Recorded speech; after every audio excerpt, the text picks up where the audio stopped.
শীতের শেষে উঠেছে নতুন সিম আর নতুন ডায়মন্ড আলু আর সাথে নতুন বেগুন, এই তিনটার কম্বিনেশনে আজকের রান্না। সাথে থাকছে নলা মাছ, 1 কেজি নলা মাছ নিয়েছি, পাঙ্গাস মাছ আর পাবদা মাছ আর ফার্মের মুরগি আর গরুর মাংস খেতে খেতে গরুর মাংস অবশ্যই আমার প্রিয়। গরুর মাংস আলাদা বিষয়, মানে আমি পাঙ্গাস মাছ, পাবদা মাছ আর হচ্ছে ফার্মের মুরগি, তিনটা আমার খুব পছন্দ না এখন। তো সাথে এই জন্যে নলা মাছ নিলাম। নলা মাছে প্রচুর কাটা, সাথে ডিম ছিল একটা। তো আজকে ডিম আর মাছ দিয়ে এই সবজি, সিম, বেগুন, আলু দিয়ে রান্না।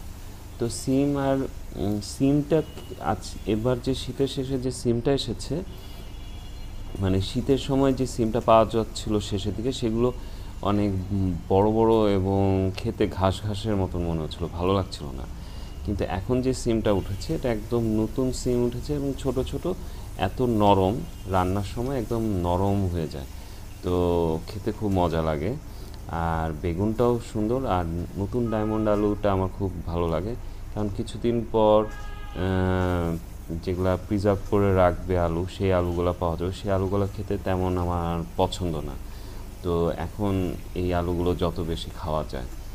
তো এই আলু, সিম, বেগুনের যে কম্বিনেশনটা হচ্ছে, এটার অসম্ভব একটা স্বাদ তৈরি করে। তো এটাকে এত কষানো হচ্ছে, কষাতে কষাতে এটাকে এমন একটা জায়গায় নিয়ে যাওয়া হচ্ছে। তো এরপর যখন মাছ দিয়ে পানি দিয়ে দেওয়া হচ্ছে, তখন এটার স্বাদ মিক্স আপে অসম্ভব একটা জায়গায় যেয়ে দাঁড়াচ্ছে। তো আমি খাওয়ার পরেই এই অডিওটা দিচ্ছি। তো রান্নাটা হচ্ছে, মাছ ভাজার সময় তো একটা মাছের আলাদা টেস্ট গ্রো করে, আর এটা তরকারির সাথে যখন যায়, মানে মাছ ভাজার সময় তো অর্ধেক রান্নাই হয়ে গেছে। তো এটার পরে যখন এই সবজির সাথে পানি দিয়ে এটাকে একটু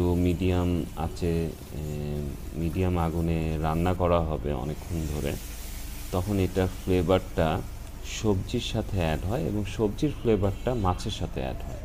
তখন এই মাছ সবজিটা খেতে অনেক অনেক মজা হয়।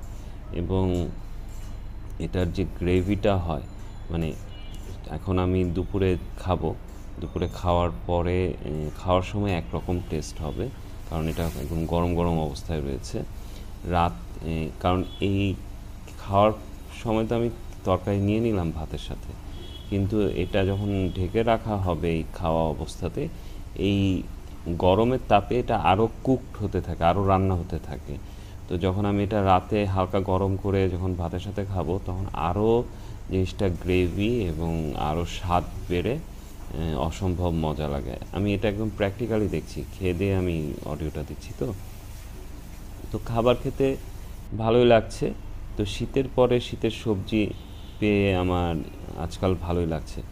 সবজি পাওয়া যাচ্ছে, সবজির দাম এখন আবার বেড়ে গেছে। রোজার সময় সবজির দামগুলো খুব কম ছিল, এটা সত্য, কিন্তু এখন আবার সবজির দাম 60 টাকা, 80 টাকা, 100 টাকা এর মধ্যে চলে এসেছে। আর মাছের দাম, মাংসের দাম একই, মানে এখানে কোনো হেরফের নাই। তো খাবার তো খেতেই হবে। তবে আমার খুব শখ নদীর মাছ খাওয়ার, মানে নদীর মাছের আলাদা টেস্ট থাকে। এজন্যে হয় আমাকে দেশে চলে যেতে হবে, ঢাকায় এটা সম্ভব না, কারণ ঢাকায় এটা যদি তৈরি করতে যাই অনেক টাকা খরচ হবে, কিন্তু দেশে থাকলে একটু তাড়াতাড়ি পাওয়া যাবে এবং অল্প দামেই নদীর মাছ নিয়ে খাওয়া যাবে। তো সবাইকে শুভ নববর্ষ।